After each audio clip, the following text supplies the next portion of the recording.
Before starting this video, I would like to thank all those who viewed and liked my comparison of Berserk and Conan the Barbarian in terms of Nietzschean philosophy within their narrative. Obviously, there's enough interest in the idea that a follow-up for comparing the antagonists of both works may be necessary, as, frankly, I found it difficult to add it in the original video. That out of the way, let's begin. Despite these two characters having seemingly different arcs on the surface, there's much to compare and contrast between Berserk's antagonist Griffith and that of Milius's Conan film, Thulsa Doom. The most obvious aspect is how both play into Nietzsche's most famous idea concerning the Übermensch. During the Golden Age arc, it would seem as though Griffith embodies the ideas of the Übermensch in placing himself above the average man's sheep nature of obedience, and only place value beyond utility to those he can consider ideological equals, as he presents in his speech on A True Friend. He also rejects the conditions he was born into, and realizes his aspirations through his own abilities. As the arc progresses, however, Guts moves away from a mainly nihilistic view. The tables turn in their rematch, as Guts becomes the true Übermensch, wishing to strive for his own ambitions, rather than those of another, whereas Griffith is reversed into being the false Übermensch dependent on Guts. The irony is, though, that this would not have come about if not for Guts being a witness to Griffith's speech on what a friend means to him, and would have likely continued serving Griffith without as much existential thought. A parallel to this exists within Thulsa Doom. Though serving more as a typical antagonistic role from the start, not counting Femto's early appearance in the Black Swordsman arc, there's much similarity between he and Griffith in terms of their embodying and fall of the Übermensch ideal. An immediate point of comparison is their charisma and ability to influence the minds of many.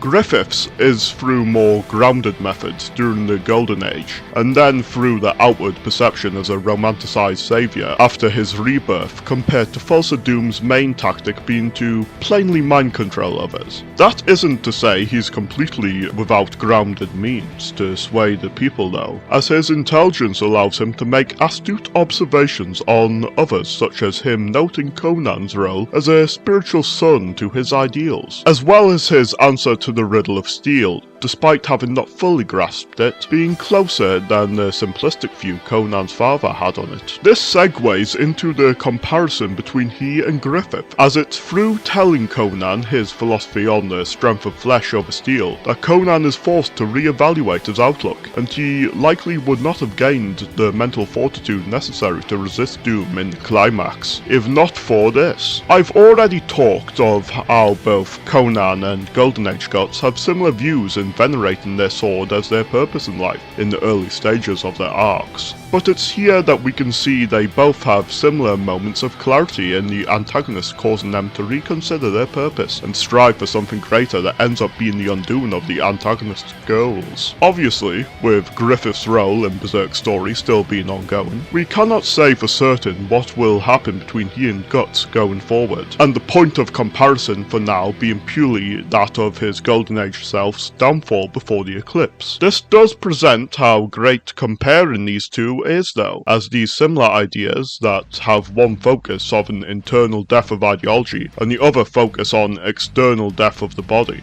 Not only does this show the different ways in which Miura and Milius approach Nietzsche's concepts, but how well the conclusion fits with their characters thematically. Griffith making an exception to his rule leading to his downfall in Midland, and Doom's focus on the flesh making it fit in his body being destroyed as the main takeaway of his character's end. Going back to Doom's speech on the strength of the flesh, the dialogue preceding it provides more wealth to compare both works. Under the lens of comparing Doom to Griffith, it's difficult not to see the similarity between Doom speaking of how he was different in his younger days compared to during his reunion with Conan, and that of Guts and Griffith reuniting on the Hill of Swords, resulting in Griffith denouncing the value of his early actions as well. We can compare the two even more when acknowledging the animalistic ties between them. Evolutionist observations propose the tie between snakes and birds. This also offers a more internal Berserk comparison,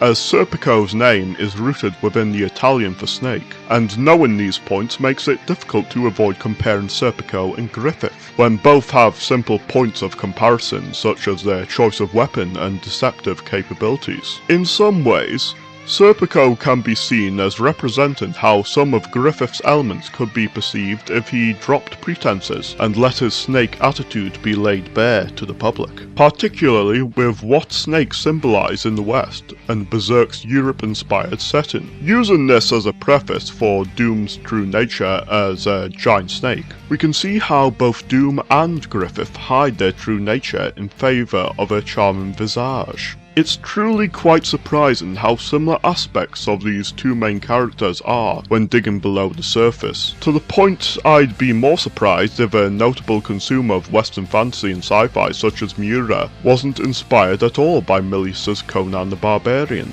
Hopefully, this aids in adding more appreciation for both works, and perhaps it may aid in others finding links between works they may not have considered.